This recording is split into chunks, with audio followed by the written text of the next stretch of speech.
As Wesley traversed the less smoggy lanes of the forest's innards, he could feel the voices rumbling again, eager to sound their discontent. You think this little traipse through the woods will impress anyone? Huh? No one fucking cares, Wesley. Least of all the things out here. To them, it's just another thing to shit out after they've gnawed on you a while. So your pathetic little show of courage is wasted. Just like the corpses of those two little bitches you constantly pine for. They're emptied out dolls for some Mr. Dress-Up on the earth now. Get over it. Turn around and maybe, just maybe, you get a chance to go back to that hole you crawled out of. Get yourself hollowed out like the rest of the smiling idiots down there. Wesley grit his teeth, and his fist became a white-knuckled rock. He quickened his pace through the woods, eventually wandering off the clearer paths and into a mystery of heavy fog. He wasn't sure whether he'd accidentally lost the trail, or if he had done it to spite the voices. The voice sneered. You fucking moron. Oh, you're so brave, Wesley. It's just gushing out of your wife and daughter's mouth, along with all the fucking maggots and flies. Now turn the fuck around before you get us killed. The voice was joined by one, then two, then 5 or 6 more voices, all screaming for Wesley to turn around. The clamor of vulgarity and angry pleas were so loud that they began to blur his vision, which was already at the mercy of an ever-thickening mist. In moments like this, he wanted to split apart his own skull, dig out the lunatics squatting inside, and succumb to a silent oblivion. There would be remnants of his previous guests, of course. No emptied sanitarium is without its echoes, but at least he'd have something resembling quiet. Regrettably, insanity wasn't something he could just scrape away. After trekking through a maze of fog-eaten woods and enduring the constant ruckus of an unexercisable crowd of lunatics, Wesley eventually arrived at a clearing. It was only when the mist started to clear and he was afforded a better view of the opening that the voices suddenly stopped screaming. Wesley began to rethink his hasty decision to enter the forest.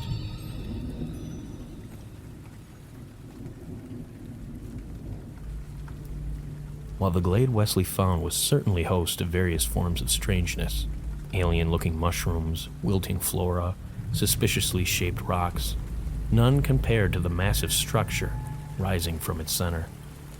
The roots from surrounding trees had somehow come together and, for reasons unknown to him, jutted up and formed a winding meshwork of tubers, branches, and sinewy vines. The towering thing was tightly entangled, and where there were openings, families of exotic saprophytes worked to fill them. Aside from its bizarre construction was the sheer size of the thing, which was several times wider and just as tall as the trees whose roots contributed to the monstrous botanical. There was certainly a diablerie essence about it, a devilish effulgence that seeped from its twisted limbs as surely as the mists poured through the forest. Wesley couldn't help but think of a gigantic minaret of embattled vipers, thousands of tightly intercoiled serpents frozen in the violence of civil war. Wesley was frightened to go forward, but eventually mustered the grit to move. Putting one foot in front of the other, he started across the glen, stepping over strange, never-before-seen species of flora that any scientist in the world would kill to examine. But Wesley was more concerned with apocalypses than accolades. His previous passions were dead, fruiting in the corpse of his old self somewhere at the bottom of the world. Sometimes, on good days, he believed he'd find them again, dig them up like old fossils, and set them in a nice glass case to look at over a finger of scotch, reminiscing. That was only on good days, though. As Wesley drew closer to the forest monolith, he felt a subtle change, a tiny, almost unnoticeable rivulet of air coursing by him.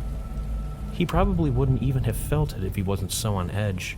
The hairs on the back of his neck had become tiny, rigger antennae, shearing at the slightest hint of movement. Luckily, the air disruption was constant, and he was able to trace its origins somewhere further around the twisted growth's trunk. Slinking along the sides of the thing, he felt about its surface, searching for tactile hints of the strange draft's origin. But he could only feel the ossified skin of a dead forest, the pallid flesh of creepers, twigs, and vines twisting up and into each other, stabbing the sky above.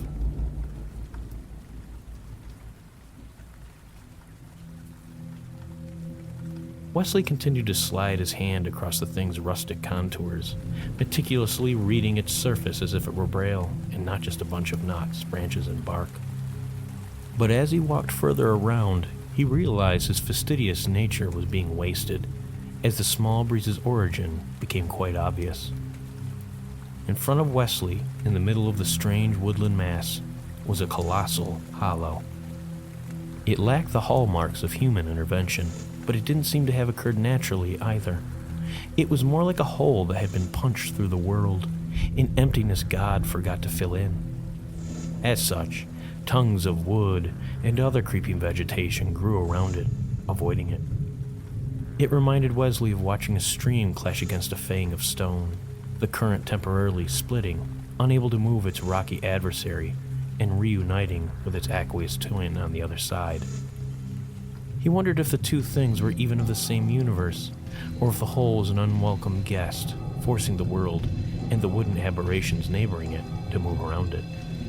Or perhaps, even worse, they were of the same reality, a betrothal of cosmic and sylvan horror converging to bore a single, maligned weapon against a world that would see them relegated to the realms of madness and nightmare. Either way, their presence frightened him, and for a moment he thought of running back to camp. However, that thought soon lost its legs, so to speak, when walls of mist began to block his exits. He wondered if it was a challenge. Grimland was a child of the Great Darkness, so it made sense, at least to him, that it might test him to see if his actions could match his conviction, or if they were simply the barks of a dog with no teeth. Wesley moved forward, fangs bared and ready to bite. Inching closer, the hole seemed less like a tree hollow and more like an aperture into nothingness. The faint breeze he experienced before now felt like the drawing of breath, as if somewhere deep inside the umbral thing was a pair of heaving lungs. Inside it, the silence had teeth, and the darkness it dwelled in possessed an ancient kind of patience, the kind that waits out stars and eats the bright aura of their final death throes. Perhaps most suspicious is that it lacked the conventions of any physical abscess he'd ever seen. There was no physical end to its emptiness, only a void that looked as if it had been plucked from the starless deserts of outer space. He wanted to stick his hand inside, test the abyss, but he was afraid it might pop out into some other universe, one that was carnivorous and hungry, and that preyed off the curiosity of fools who didn't know when to call it quits.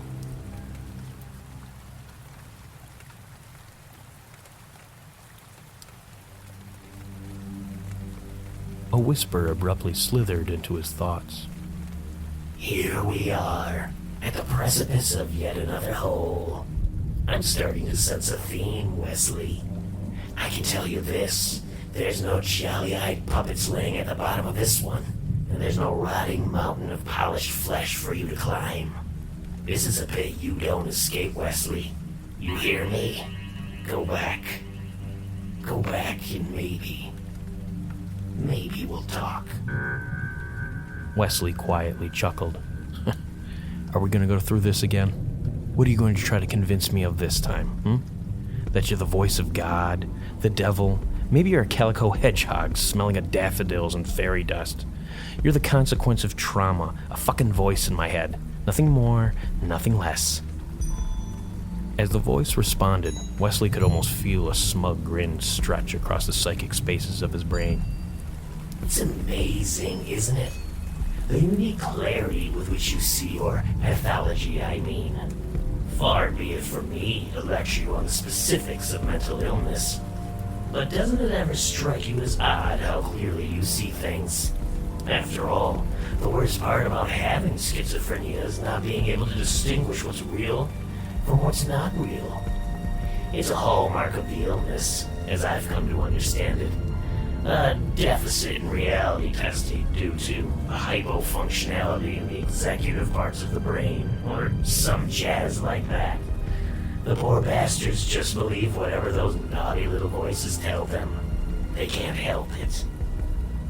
But you don't believe anything we say, do you? You're able to diminish our existence too. How did you put it? Ah, yes. Just fucking voices in your head. Nothing more, nothing less.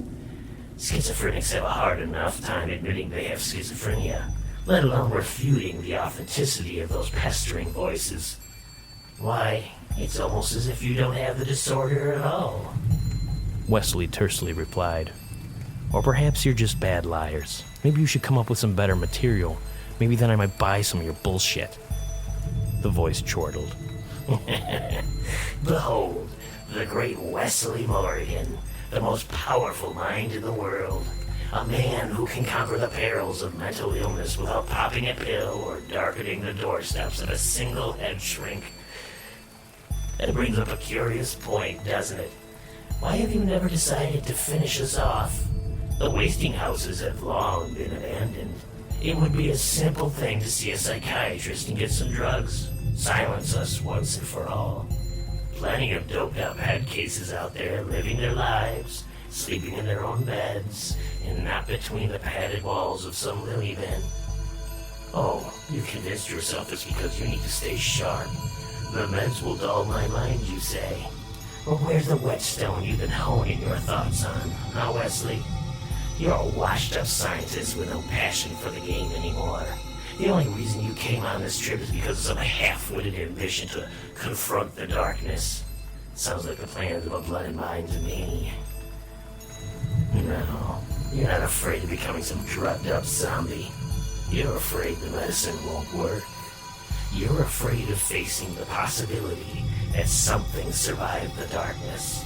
That something squirmed into that fragile head of yours like some eager little botfly and made a nest of all your broken thoughts. Tell me, Wesley, have you ever wondered how you survived? How you somehow traveled across the ocean into some glade in the middle of East Bumblefuck, England? How you were the only one living at the bottom of that pit? I don't need... Wesley suddenly broke from his debate, turning his attention back to the gaping recess standing in front of him. He heard a faint sound whisper up from its depths.